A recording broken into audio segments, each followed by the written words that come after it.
Somos la agrupación de jóvenes y estamos aquí para presentaros el acto de hoy. El acto de hoy se titula La Navidad del 39 y constará de dos ponentes que nos explicarán una visión un poco rápida, sencilla de lo que fue sus vivencias en un momento muy duro en nuestra historia. Este acto de día hoy, 31 de enero de 2014, tiene como objetivo unir lazos y poner las cosas que tenemos en común, que son muchas como país, y sacar este país adelante en este momento de crisis. Transmitir a nuestra juventud y transmitir a la ciudadanía en general todo aquello que podamos aprender de nuestra gente mayor, que es mucho, y también queremos aprender de los errores de nuestra historia y queremos potenciar todos aquellos valores que nos unen y que no nos dividen, y queremos potenciar todos aquellos lazos que tenemos entre los diferentes ciudadanos españoles para mejorar nuestro país y para conseguir que España pueda llegar a ser un país referente no solo a nivel europeo, sino también a nivel mundial. Lo que queremos es finalizar con un mensaje de convivencia, un mensaje de unidad y de que de los errores del pasado no los vamos a repetir para que nunca más se vuelva a suceder algo tan trágico como que con ciudadanos del mismo país se estén peleando por una causa o por la otra. La cuestión es que no hemos contado ni con expertos ni profesores, hemos contado con gente que lo ha vivido en primera persona, otros de forma indirecta, pero la forma más sencilla y más espontánea. Bueno, muy buenas tardes a todos. Muchísimas gracias por venir. Hace ya un tiempo, este verano, estábamos reunidos, como pasamos gran parte del tiempo los miembros de la Junta, y bueno, y estábamos hablando un poquito pues de las vivencias, ¿no? Del tiempo, de lo que va pasando, de la historia, de cómo algunas personas se quedan atrasadas en un momento de la historia, y de cómo había que prosperar y cómo creíamos que teníamos que avanzar. Pero eso no nos quitó la inquietud de decir, bueno, ¿y cómo se vivieron por aquel entonces tiempos como la Navidad del 39? Todo esto salió porque nuestro compañero de acción, el responsable de acción política, Carlos Vallar, nos comentaba pues que, hablando un poquito de la historia, él se sentía súper a gusto cuando su abuelo le explicaba pues sus vivencias, que no eran con ningún tipo de acritud, simplemente vivencias propias y que no guardaba rencor sobre ese momento de la historia. Y dijimos, bueno, ¿y por qué no hacemos esto? ¿Por qué no hacemos un acto donde puedan venir personas que vivieran ese momento, esa Navidad del 39, de la posguerra, y nos puedan contar sin tenerlo como un combate presente, sin tenerlo como un conflicto todavía presente, nos puedan contar cómo lo vivieron, cuáles fueron sus experiencias? Y bueno, y dijimos, vamos a probar a hacer un acto y a ver si podemos invitar a una persona de cada bando, porque si tenemos que hacer un acto así, lo lógico es que demos voz a los dos bandos, a los dos grandes bandos que hubieran en ese momento.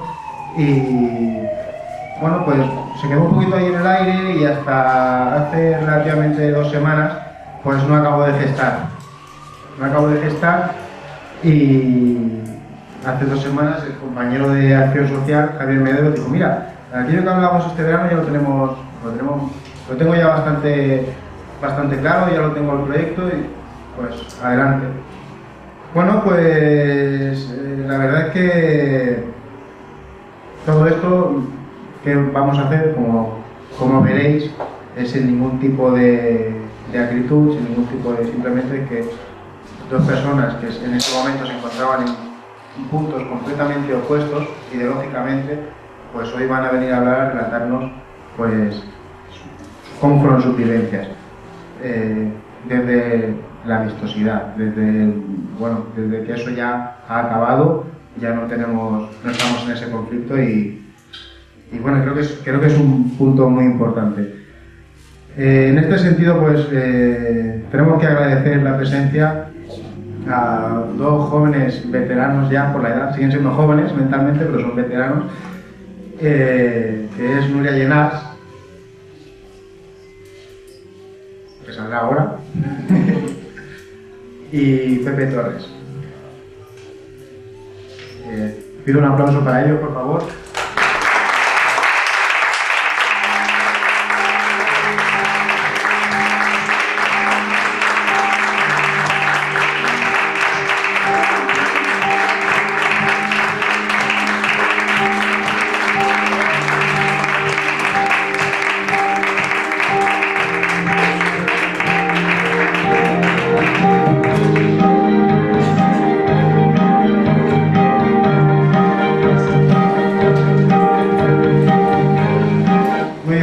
Ellos serán los ponentes de este debate, ellos nos darán su punto de vista, y el compañero que moderará este evento es Javier Mederos, que es el responsable de Acción Social. Muchas gracias por venir. Muchísimas gracias a todos. Como ha dicho nuestro coordinador Raúl, soy Javier Mederos y soy el responsable de Acción Social de la agrupación de jóvenes de Ciudadanos. Antes que nada, muchísimas gracias a todos por haber venido. Muchísimas gracias a todos por venir aquí a compartir esta primera y esperemos que muchas más ediciones de estos actos de anécdotas y vivencias de nuestros mayores, que al fin y al cabo son los verdaderos maestros, los verdaderos profesores. Y os voy a explicar un poco en qué va a consistir.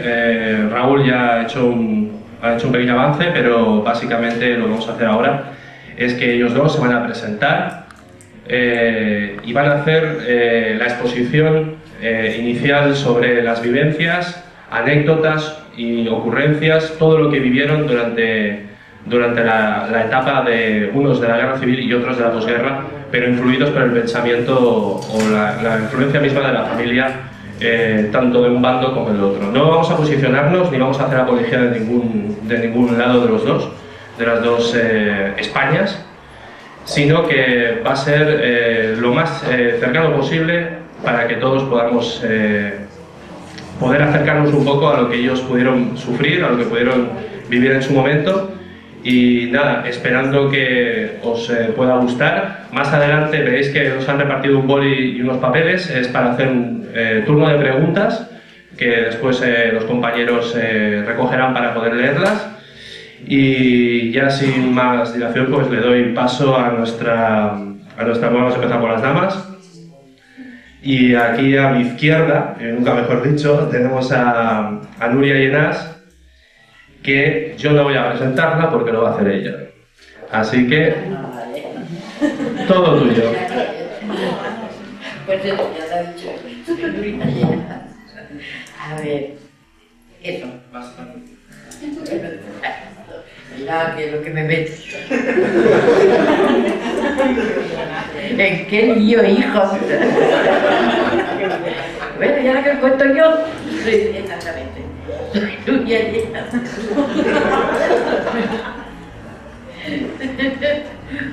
Y bueno, vengo a contaros, pues bueno, experiencias más bien vividas de mis padres que no mía, totalmente. Y bueno, pues eso. A ver qué es lo que, si os gusta o qué.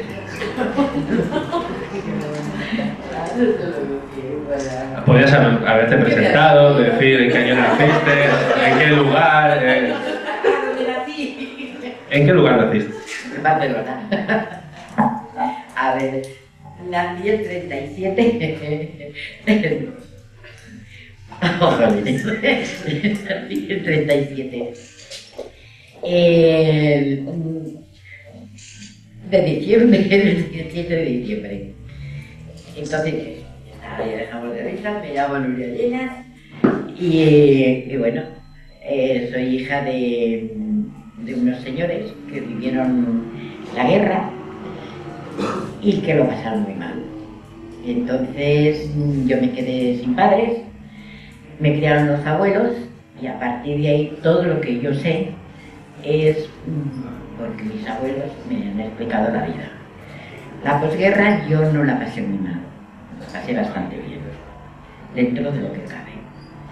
Bueno, y a partir de ahí, no sé, si me queréis preguntar algo, no sé si es... Ahora te preguntaremos más. Y a mi derecha tengo aquí para mí, a un auténtico crack, sin más. Tuve el placer de conocerlo en Valencia hace... 1927. No, en 1927 no te conocí. Te conocí en 2013. En 1997 yo no había nacido. Vale. Os presento a José Torres, a Pepe Torres. Él es ni más ni menos que el abuelo de nuestro compañero Carlos Bayar. Y la verdad es que todo esto empezó en el momento que un día que habíamos quedado Carlos y yo, me empezó a contar cosas que su abuelo le contaba a él sobre la guerra civil. Y el título de este coloquio se llama La Navidad del 39 y Pepe va a explicar el por qué se llama La Navidad del 39. Él explicará la anécdota en sí. Pero fue de las primeras anécdotas que me contó Carlos, y a partir de ahí decidimos que teníamos que hacer esta conferencia porque había que poder compartir esas experiencias. Así que Pepe, te doy el micrófono, todo tuyo, y preséntate aquí a nuestro público. Señores, la confusión es que ya no oigo bien del todo, me lo tienen que perdonar, porque lo que antes refería yo había interpretado mal. Que yo nací desde luego en 1927, el 10 de febrero. Esto quiere decir que el próximo día 10 de febrero contaré con 87 años. Cuando murió mi padre, que era republicano, yo no tenía aún los 5 años y había un hermano más pequeño que yo. Mi hermano, el que di segundo, y luego la mayor era una chica. Mi padre no le negaba a mi madre cuando quería entrar a una iglesia a rezar. Según cuenta mi madre, jamás mi padre le dijo: quedaros conmigo. El que quería entraba, yo no, porque yo entonces no había nacido, pero era mi hermana y mi hermano mío. Que ya, por desgracia, no tengo ya ningún hermano. Esto es las vivencias que me contaba mi madre. Entonces, pasó lo siguiente. Nos fuimos a veranear a las sierras de Albarracín. Mis 3 hermanos. Mi madre se quedó con mi hermana, porque entonces quedarse una viuda pues sola, pues eso, no se veía bien. Salimos de Valencia el día 15 de julio y allí nos quedamos enganchados.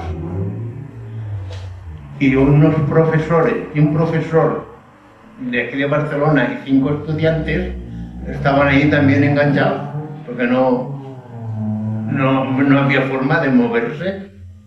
Se daban noticias por radio, cosas, pero allí no había frente aún.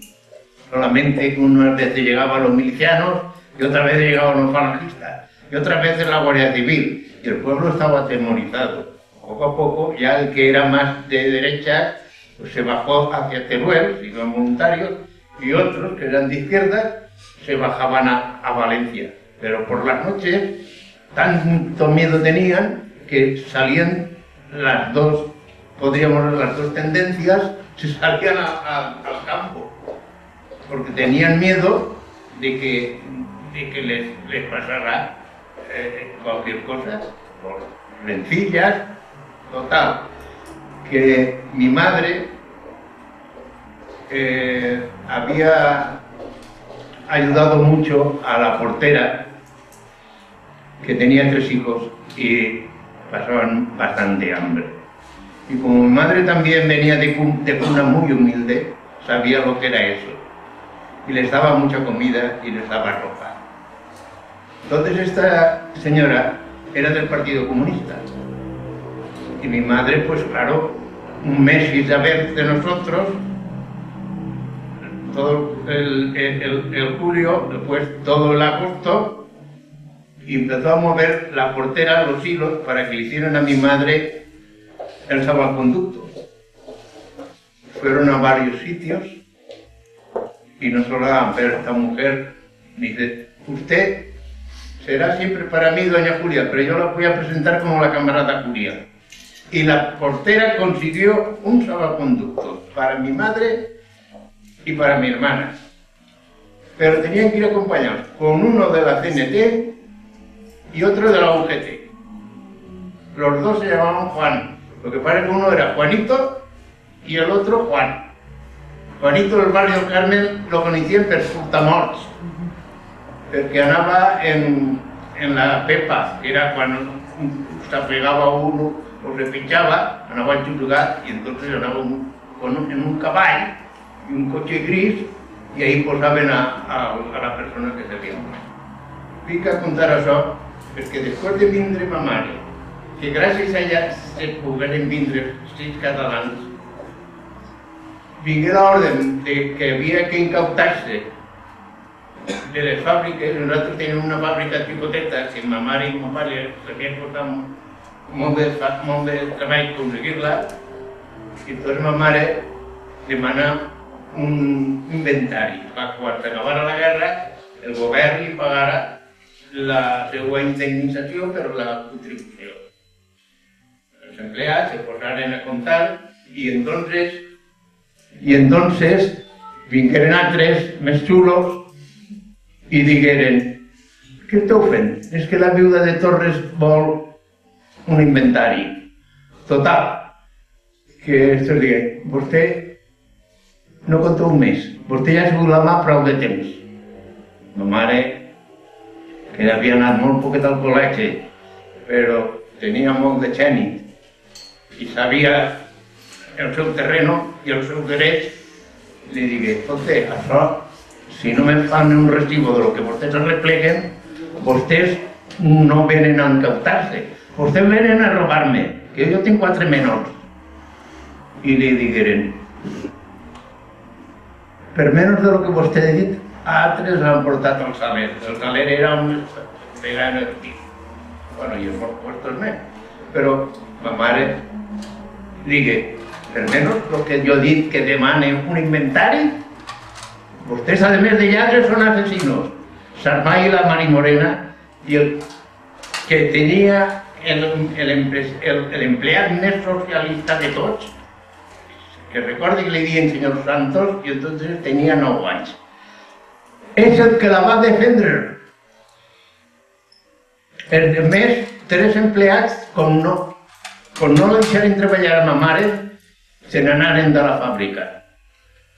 En vez de premiar-la, d'anar a replegar a 3 fills que estaven en els fascistes, li fan això. I mon pare era republicà. Posar un col·legi laico, era ell el president. Eren xics i xiques, mestre i mestra. N'hi havia capellà, n'hi havia monja. Con ma mare, quan s'entera el que li passava a mon pare, nos tragué d'aquest col·legi, però no nos envia a monges. Nos envia a la democràcia que estava en el gran Germanies. I ma mare s'entera de lo que li havia passat a mon pare. Ma mare nos deia que li havien donat un gran disgust en el casino i un disgust, però d'ahir no la traíem. Però una cosina germana d'ella, que ara té 98 anys, pues fa 4 o 5 anys, me digué, comentant jo el que passava, que un equip que riñen i tal, i també en el casino a mon pare li donen un gran disgust, perquè mon pare digué, sí, algú va a casa i li diu a la meva dona li pegaré 2 tirs perquè salvaren un convent que és un museu de la beneficència que està en el carrer de la Corona. I això, 5 republicans més. I mon pare ho evitaren, però clar, quan anaven al casino, pues vingueren a discutir, i no habrá tal discurs. Va ser, según me dice esta persona, que un gran palizón.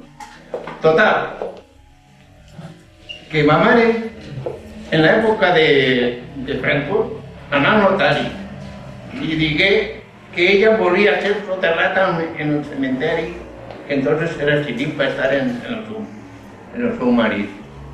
Notarialment, per si li posaven pega el govern. Els 3 germans han tingut que ser aprenents. Jo tenia molts pares clients en Barcelona. Tenien clients en Galícia, tenien clients en Toledo. I nosaltres entràvem aprenents, però mira per on els 3 xics aprenents són 3 cosines germanes metges. Jo no tinc estudis, ni ningú dels meus germans, però tinc 3, ma filla i 2 cosines i 2 nebodes meus metges. El meu fill és abogat i el meu nebot abogat. Però ara t'he de dir una cosa, que és la meva metge és del Partit Socialista i el germà, que és catedràtic de farmacologia, també és socialista. Vull dir que en les famílies sempre hi ha uno que se'n va, s'escoria un costat i un altre. Lògicament, no tenia que passar això en Espanya. Si això ha passat en tot el món i tornarà a passar per desgràcia. Lo fotut és que unos donen la cara en el front y luego se aprofiten els més lladres. Els més lladres s'aprofiten de la idea que siga. I això és el que tenim que tenir en compte. Coneixement.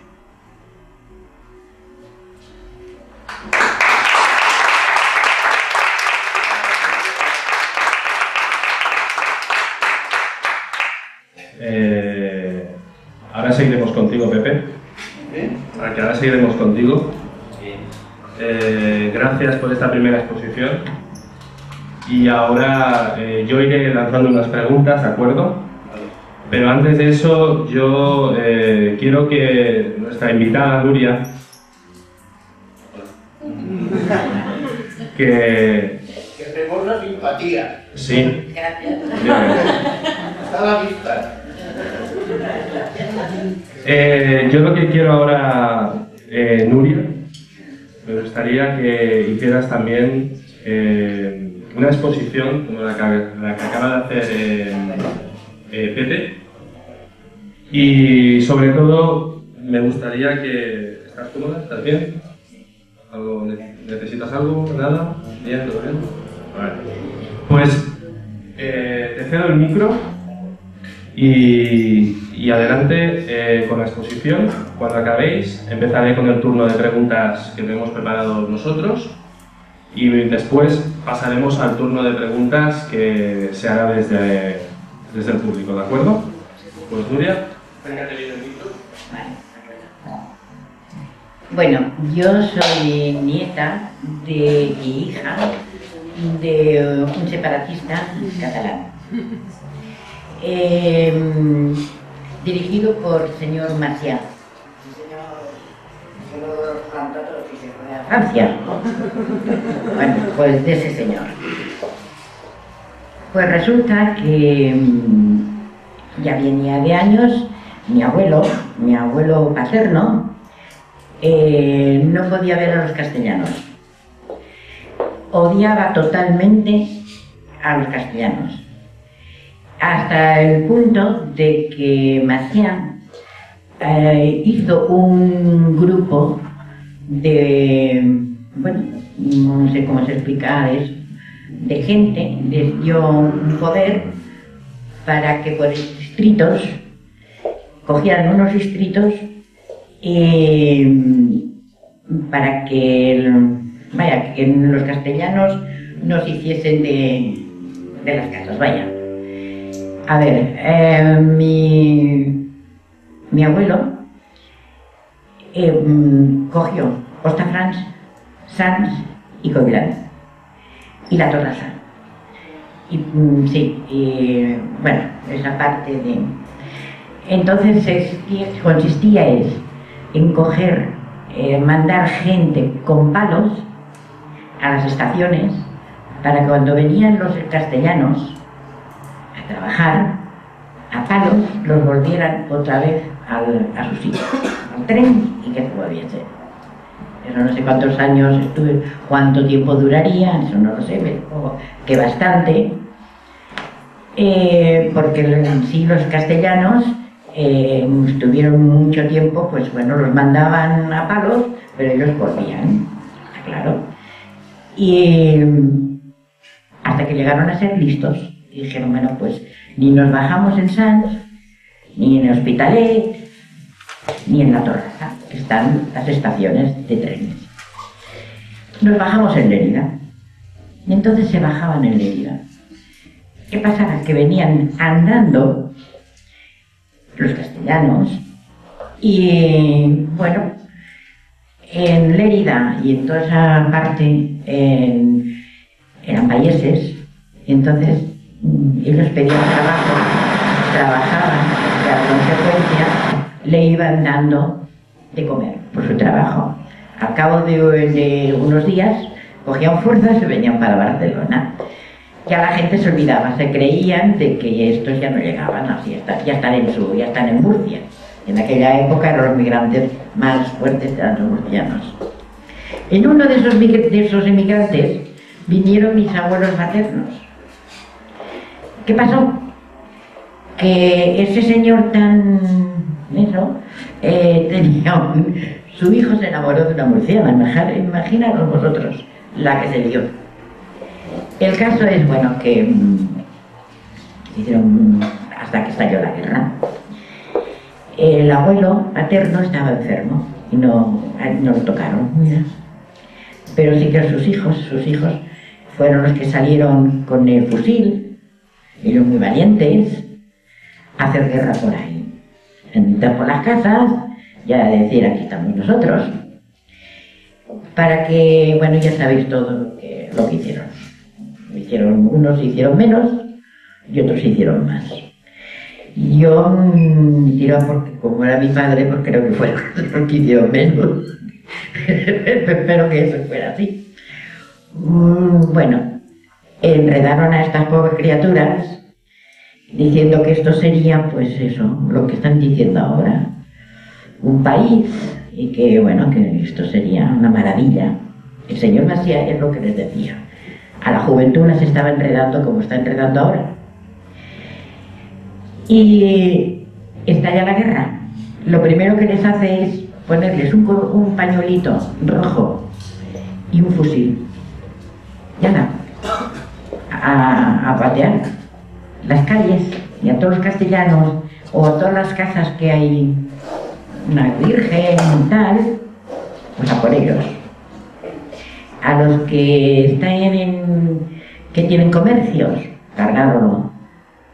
Al que tiene, por ejemplo, una fábrica grande, pequeña, que no le ha dado tiempo de irse, pues a por ellos, llegar a sus casas y sacarlos y fusilarlos. Bueno, en sí, todo eso es lo que ocurrió. Por la parte mía de mi familia, acabó la guerra. Y eso ya es otro episodio. Mi padre fue juzgado con juicio. Yo no sé si es verdad o si es mentira. Seguramente cuando se lo hicieron es que era verdad. Decían que había dado los cañonazos a la iglesia de Santa María de Sants. Es muy valiente el hombre. El caso es que ya después de esto, el señor Masía, con todo esto, con todo el lío que lió aquí, el señor se escapó, porque les mandaba pues que hicieran barbaridades para hacer coger miedo y que se largasen, para que la guerra ganarla. Entonces ya cuestión que con esto ya se fue liando más y se hizo la guerra. Acabó la guerra y a mi padre lo cogieron y fue juzgado. El primero con el que le salió fue pena de muerte. Mi madre, que era murciana, le escribió al tanque, no me acuerdo cómo le llaman, a un tanque que se llamaba Correa en aquella época, como si fuese, Franco dejó aquí un mandamás de ellos, ¿no? Entonces que era no me acuerdo cómo se llamaban. Bueno, un gobernador civil. Entonces cuando mi madre escribió una carta, ¿no? Y le explicó. Y ese señor, no sé por qué motivo, le dijo que le volverían a hacer otro juicio. Se le hizo otro juicio y el segundo juicio le salió cadena perpetua. Mi madre no estaba conforme y entonces pues volvió a escribirle a este señor. Y entonces este señor dijo, bueno, yo no puedo hacer nada más.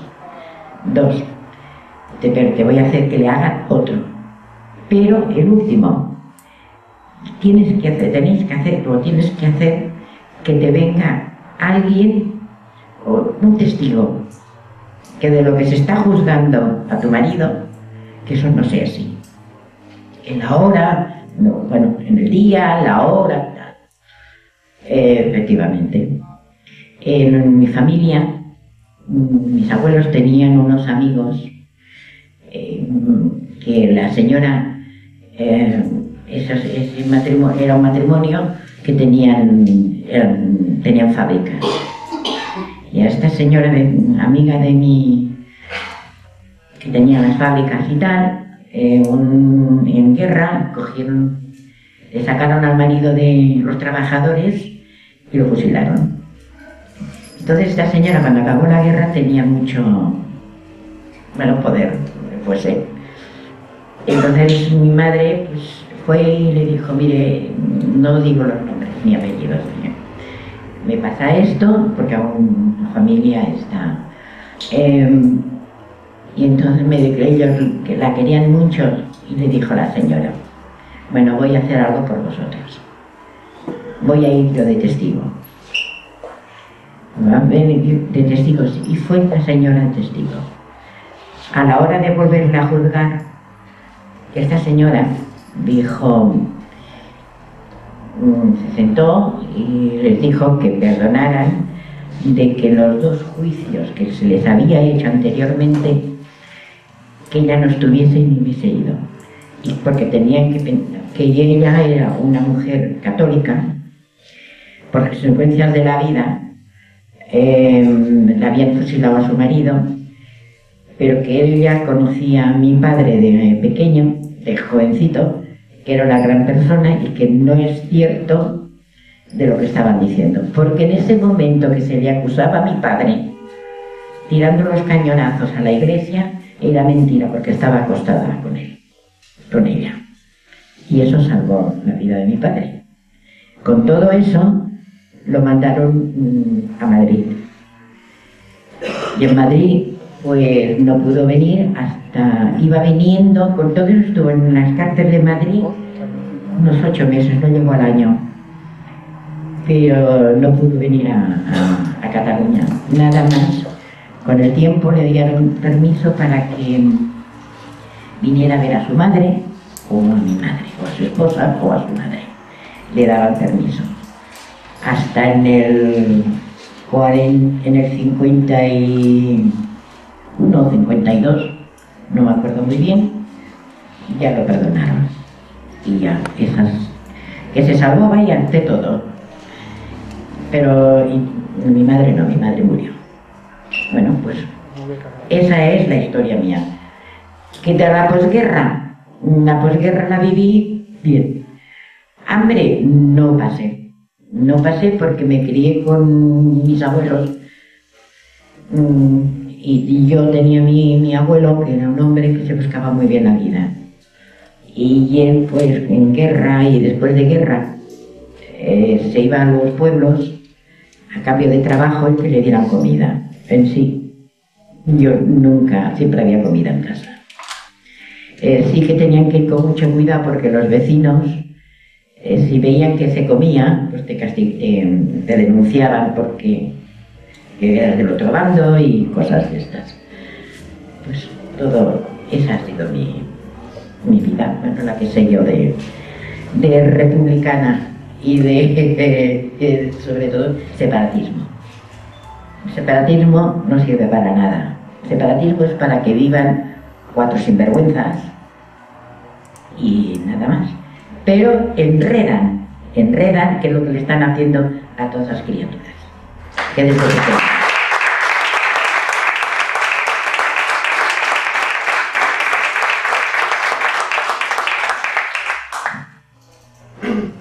Muchísimas gracias, Nuria. La verdad es que el relato ha sido increíble. Hay cosas que desconocía absolutamente y supongo que habrá gente también aquí que desconocía esos momentos que acabas de explicar. La verdad que impresionante. Y ahora pues voy a haceros unas preguntas concretas a los dos, ¿de acuerdo? Van a ser unas preguntas muy breves y vamos a intentar hacer unas respuestas muy breves, ¿de acuerdo, Pepe? ¿De acuerdo? Perfecto. Nuria, te empiezo preguntando por ti, porque eres la más joven y la más guapa, entonces pues empiezo por ahí. Bueno, si quiero, sí. Bueno, la primera pregunta que te quiero hacer, yo creo que acabas de mandar un mensaje que es increíble, o sea, vuelvo a repetir, me ha fascinado, pero la primera pregunta que os quiero formular a los dos, y empiezo por ti, es ¿cómo crees que un país llegó a ese conflicto y a matarse entre familias, amigos, entre vecinos? ¿Cómo llegó hasta ese punto? Bueno, a ver, ¿cómo creo? Pues como te he dicho, porque son señores que quieren, bueno, en ese momento, ambiciosos, poder. Yo tengo entendido que antes de todo esto de la guerra y todo hubo mucho follón en España. Unos se querían quitar al rey hasta que lo lograron, el otro lo quitaron, pues todos querían poder. Y hubo muchos cambios, tengo entendido, de política en ese momento. Sobre todo, que yo tengo entendido, en el 24, 25, el 30, todo eran follones. A ver, la gente, o los pueblos en sí, siempre tenían peleas porque había los gobernantes, unos estaban, ahora ganan y tal, pues tú no, pues ahora yo. ¿Y por qué estalló la guerra? Tengo entendido, no lo sé. Pues precisamente por eso, porque Cataluña, el País Vasco estaba con las mismas intenciones que Cataluña en aquella época. Estaban los dos igual. Entonces tengo entendido, yo no tal, de que, y si lo tengo entendido por personas en sí que saben bastante de política y de... estos señores, los del País Vasco, pues querían lo mismo que los de Cataluña. Una nación y romper España. Lo único que pasó que bueno, pues que hubo otro señor que estaba afuera que dijo que esto ni hablar, que no se rompía. Porque no había otra manera de esto solucionarse. porque los dos estaban muy fuertes. El País Vasco estaba fuertísimo y Cataluña estaba muy fuerte. Os estaba explicando lo que estaba pasando aquí. Y yo te hablo de mi familia. Es que habían otras familias que estaban haciendo lo peor. Porque, bueno, Maciá en aquella época les estaba prometiendo la luna. Igual que esto va a ser Suiza. En aquella época no sé qué les diría qué sería. Pero es lo mismo, es la misma, lo mismo, ni hay más ni menos. Y entonces, pues bueno, pues tocando a la iglesia, pues bueno, el que era católico, pues se la cargaba, o tú no podías ir decir, pero era todo es por hacer por maldad, por fastidiar. ¿Por qué está yo? Pues por eso. Pues porque se hizo un momento ya de que ya Cataluña, que estaba muy metida, estaba ganando ya bastante camino. Tengo entendido que el País Vasco también, y hasta que salió un señor, que no estaba aquí, que era militar, y que dijo que se acabó de la historia, que aquí no hay, que España no se rompe, y ahí es donde se lió, y hasta a partir de ahí ya no sé nada más de comía. Pepe, la misma pregunta y la misma reflexión. ¿Cómo crees que se puede llegar hasta ese punto de estallar la guerra? Bueno, pues la verdad es que en los años veintitantos, he dicho anteriormente que no tengo estudios, pero me ha gustado leer. Pues habían unas tendencias que unos se iban hacia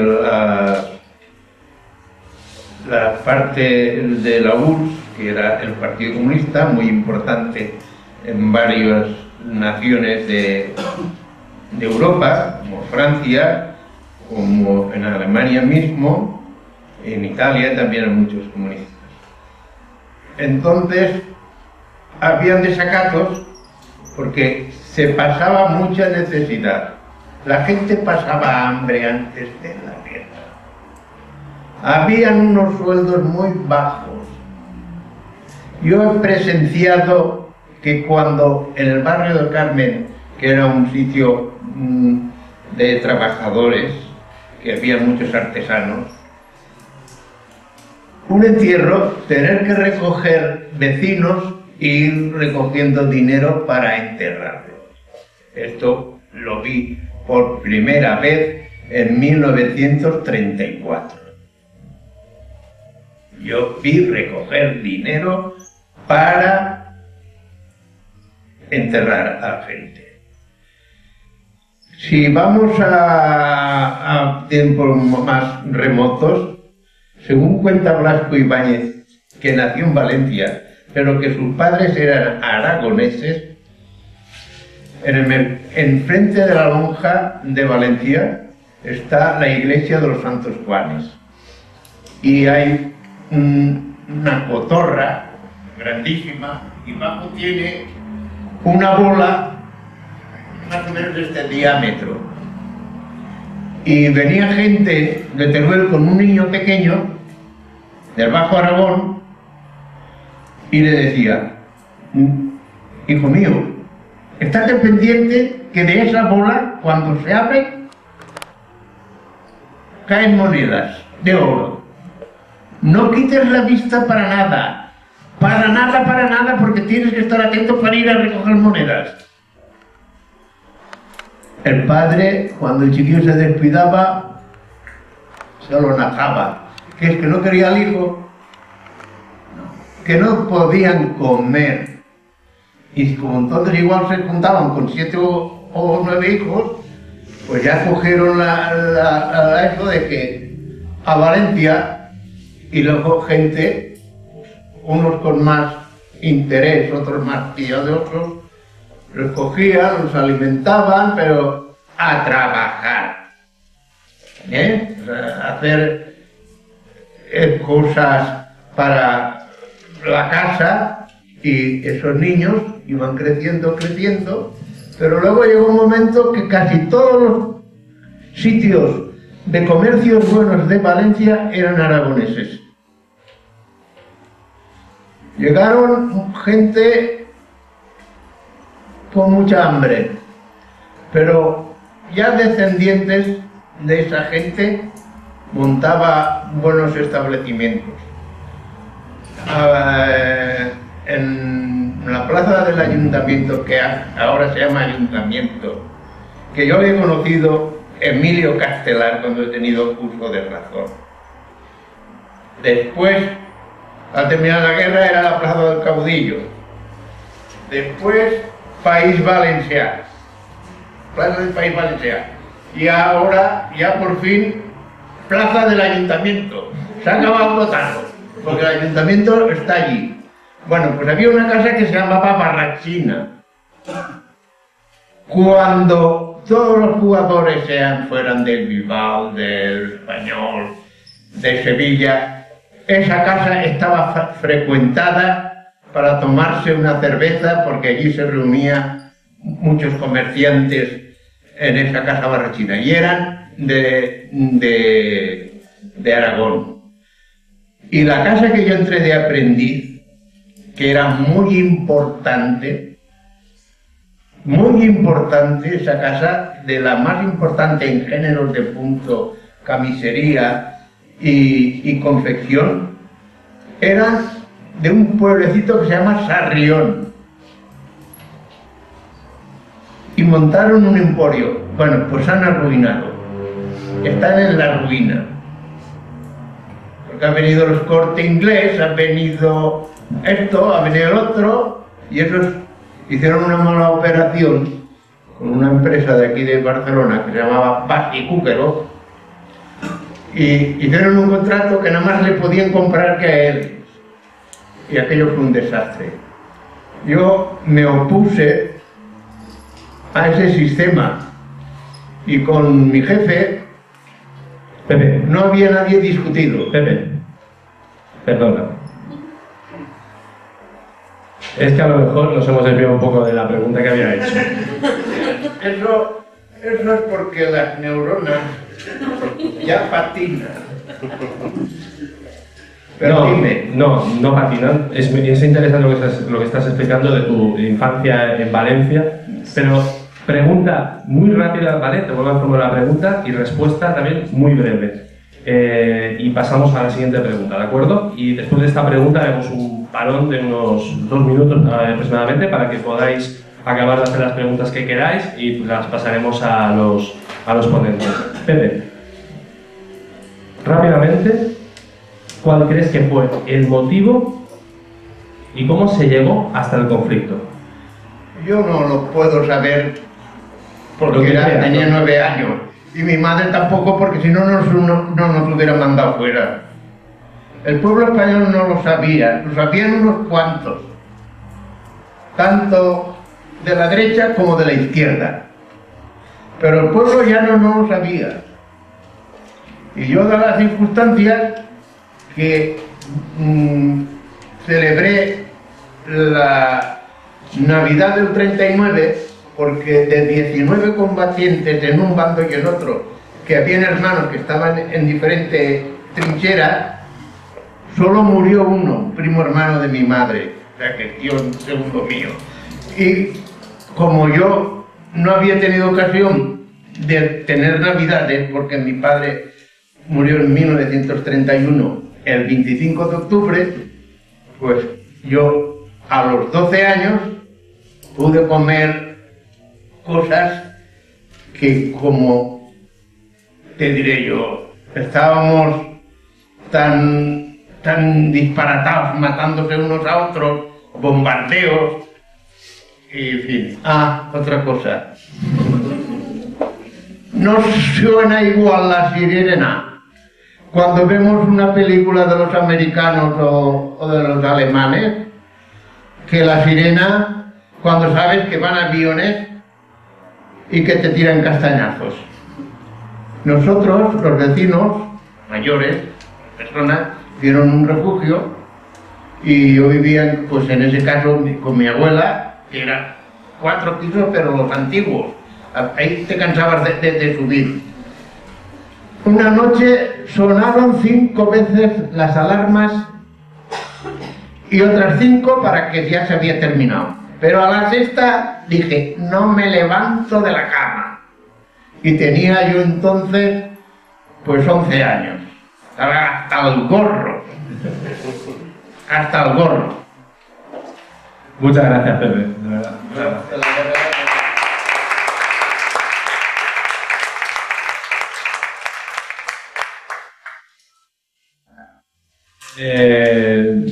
Nuria, a ti el 39 te pilló con 2 años, Sí, no. pero voy a hacerte igualmente la misma pregunta. ¿Cómo vivió tu familia aquella Navidad del 39? ¿Qué te contaron?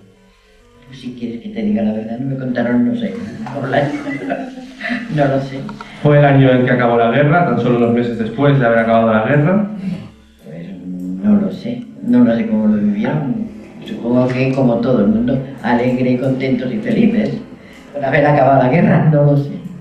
Y desde el No punto lo de sé, vista... a partir de ahí sé que tenían que hacer muchas colas y mucha gente para irme a buscar la leche para la mí, que es muy pequeña, y ahí hacerme los biberones y la comida, claro. Antes, No sé. y quiero hacer un pequeño hincapié, antes has dicho una cosa que yo la verdad es que no lo había oído en mi vida, pero ¿El qué? hablabas lo de ir a buscar con palos a los castellanos. Sí. ¿En qué año fue? Pues mira, fue antes de estar en la guerra, fue mucho antes, pues seguramente que esto sería del 28, 29, 30, 31, 32, pues está ahí seguro. Digamos que durante la República. Sí, bueno, antes de sí. Y se antes generaban- estaba- A ver, eso creo que fue, pues con todo eso, que les hacían eso a los castellanos que no los dejaban entrar, yo qué sé, pues sería, yo qué sé, eso era mi abuelo, que tenía toda esa banda, no lo sé, yo sé, de la isla, lo que me explicaban, no te puedo yo decir, pero bueno, date una idea que fue esa época, en esa, bueno, como si no olvides nunca que los separatistas tienen muy mala carta. Eso no, nunca te lo digo. Sospechamos algo. Uy, pues aún no lo sabéis bien. Lo que no tenéis que dejar que eso se vea para adelante. Eso sí que es verdad. Pues... Eso tenéis que luchar para que eso no. No, porque mira, eso lleva muy mal. Ya no te hablo de la República, que todo el mundo tiene su manera de pensar y todo eso. Pero eso del separatismo, eso es una barbaridad. Eso es una barbaridad. Es lo peor que puede pasar en un país y en gente que te está diciendo que lo mío es mejor, porque mi tierra es la mejor y porque esto es un país que hay que separarlo, porque somos los más listos, porque somos los mejores, porque... A ver, eso no se debe permitir. No se debe permitir porque a la larga, o a la corta, acaba muy mal. Entonces esa gente se va subiendo, como digo yo, que se van subiendo a la parra, más y más y más y más. ¿Quién tiene la culpa? Bueno, pues los que están detrás de ellos y más altos. Pero es el pueblo el que no tiene que permitir. Ellos están luchando, bueno, pues por nosotros, pues no. Oye, pues tío, que no señor Maciá, que no, que ya te fuiste al otro lado, ya ves. Muchísimas gracias. Ya está. Sí. Yo como soy un poco mayor, Digamos que damos espacio al mini debate y hacemos un... Pepe. Hola. Entramos en un mini debate, ¿de acuerdo? Pararemos y dejaremos que el público haga las preguntas para luego la transmitimos a vosotros, ¿de acuerdo? simplemente que lo quiero decir una cosa. Yo he conocido que cuando hubo una sublevación en Jaca, contra la monarquía. Hubieron muertos y entonces a dos oficiales que se llamaban Fermín Galán y García Hernández, Consejo de Guerra, y los fusilaron. Esos estaban, la fotografía en mi casa, porque mi padre era republicano y lo tenía a Fermín Galán y García Hernández. No, en mi casa no habían santos. Estaban esos dos que se habían proclamado. Y luego asistí, que aún no sabía lo que le habían hecho mi padre en el casino, que es lo que te dan mi madre después, que les hicieron un banquete en la calle Gutenberg, que es donde estaba Izquierda Republicana, el casino que fundó mi padre, y el colegio, y allí les hicieron un agasajo.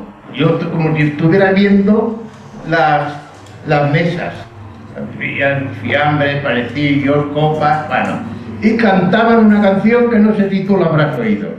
Te la voy a cantar.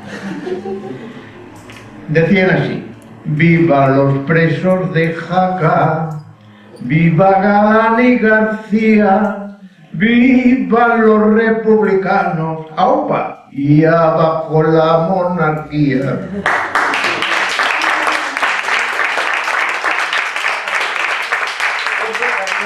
Y luego en el 32, por lo que iba practicando la guerra, el general Sanjurjo hizo otra cosa contra la República en el año 32. Lo condenaron a muerte, lo conmutaron por expulsión, lo desterraron de España, y así iban las cosas. A tiro limpio, unos y otros. Y así no puede ser. Ya, no quería mandar. Así que no sabemos, tú y yo no sabemos por qué es lo que pasó, por qué pasó. Pero claro, yo como he vivido eso, pues sé algo más Claro. Pero no me gustaría otra vez oír sirenas, ¿eh? No, yo tampoco. No me gustaría. Muchas gracias, Pepe. Quería marcar cuatro cosas claras. Bueno, primero agradecer a los dos. Y del coloquio me quedo con una frase. Dice: lo sabían unos cuantos, el pueblo ya no lo sabía. Claro, es que el pueblo ya nunca lo sabe. Suficiente tiene en levantar su persiana, en levantarse para ir a trabajar y en pues, pagar hipotecas en ese momento o pagar la comida o los colegios. Después, el propósito de esto, ¿no? Queríamos desmitificar la historia. Esa falsa historia de buenos y malos que a veces nos cuentan en los libros. Como podemos ver, la historia no solo una historia de buenos y malos, la llenan las vivencias, ¿no? Las vivencias de personas, que al final se sitúan en un sitio o en otro según lo que viven. Esto no buscaba ser un simposio, como hacen otros, que fomentara el odio entre ciudadanos, ni que abriera viejas heridas. Lo que queríamos era afrontar la historia como una riqueza y como algo que en los errores no debemos volver a repetir. Los jóvenes muchas veces nos dicen: es bueno equivocarse, está dentro de nosotros equivocarnos, porque es una forma de aprender. Bueno, yo creo que hay ciertas cosas que no se deben repetir, hay ciertas cosas en las que no nos debemos equivocar. Los jóvenes queremos mirar al futuro, y de nuestro futuro nos hablará perfectamente David Mejía. Fijaros si estamos mejor unidos, que hemos visto un cortejo en toda la región. Fijaros. Como decía Carlos, yo quiero hablar de futuro. Quiero hablar de futuro, pero aprendiendo del pasado. Aprendiendo de las historias del pasado y de los errores que se cometieron. Quiero hablar del futuro porque nos corresponde a nosotros cambiarlo. Nos corresponde a nosotros escribirlo. Y desde Jóvenes de Ciudadanos, la verdad, y desde Ciudadanos, lo que nosotros queremos es que no haya una España de rojos o azules.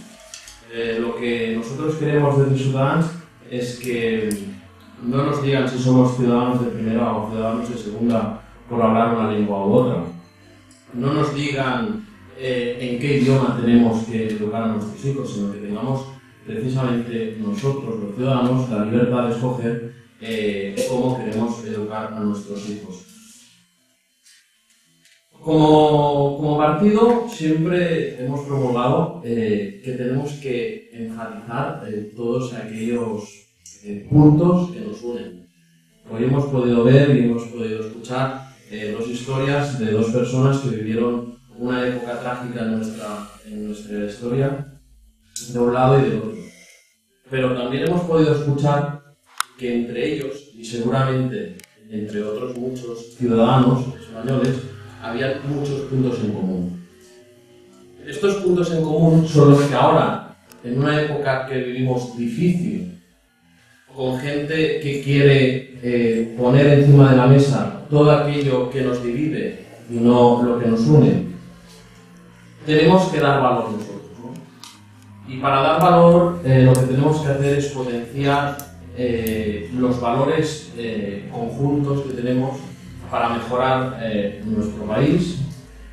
Tenemos que potenciar una educación en el que no se enseñe si es uno u otro o una u otra ideología, sino que tenemos que enseñar a que nuestros hijos o nuestros nietos aprendan en libertad y a pensar por sí mismos.